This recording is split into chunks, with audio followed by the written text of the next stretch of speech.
अब हम शुरू करेंगे एनसीईआरटी का chapter 8 cell the unit of life, जिसको एनसीईआरटी ने टोटल 5 टॉपिक्स में लिखा है, जैसे 8.1, 8.2, 8.3, 8.4, 8.5। डिटेल में ध्यान से अलग अलग वीडियोस में टॉपिक वाइज देखेंगे। तो चलिए शुरू करते हैं इंट्रोडक्टरी पैराग्राफ से। अब हम एनसीईआरटी बायोलॉजी के chapter 8 the cell unit of life की शुरुआत करते हैं और इसके इंट्रोडक्शन को समझते हैं और लाइफ की सबसे बेसिक यूनिट के बारे में बात करते हैं।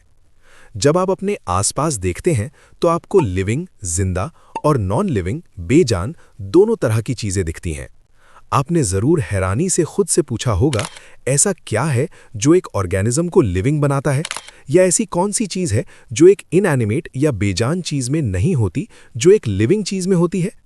इसका जवाब है सभी लिविंग ऑर्गेनिजम्स में जिंदगी की बेसिक यूनिट सेल की मौजूदगी। सारे ऑर्गेनिजम्स सेल से बने होते हैं। कुछ ऑर्गेनिजम्स सिर्फ एक सिंगल सेल से बने होते हैं और उन्हें यूनिसेल्युलर ऑर्गेनिजम्स कहा जाता है, जबकि दूसरे, जैसे कि हम, बहुत सारे सेल्स से बने होते हैं और उन्हें मल्टीसेल्युलर ऑर्गेनिजम्स कहते हैं। अब हम देखेंगे topic number 8.1, what is a cell. Unicellular organisms यानी एक सेल वाले जीव दो चीजें करने के काबिल होते हैं। एक, इंडिपेंडेंट एग्जिस्टेंस यानी किसी दूसरे पर निर्भर रहे बिना अकेले जिंदा रहना। दो, performing the essential functions of life, जिंदगी के सारे जरूरी काम जैसे न्यूट्रिशन, रेस्पिरेशन खुद कर लेना।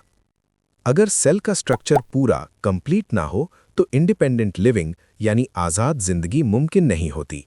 इसीलिए सेल हर लिविंग ऑर्गेनिज्म की फंडामेंटल स्ट्रक्चरल और फंक्शनल यूनिट है। इसका मतलब है कि सेल ही बॉडी को बनाता है और वही सारे काम भी करता है। कुछ डिस्कवरी और हिस्ट्री रिलेटेड बातें देखते हैं। एंटोनी वॉन ल्यूवेनहुक ने सबसे पहले एक लाइव सेल यानी जिंदा सेल को देखा और उसका डिस्क्रिप्शन दिया था। रॉबर्ट ब्राउन ने बाद में सेल के अंदर न्यूक्लियस की खोज की।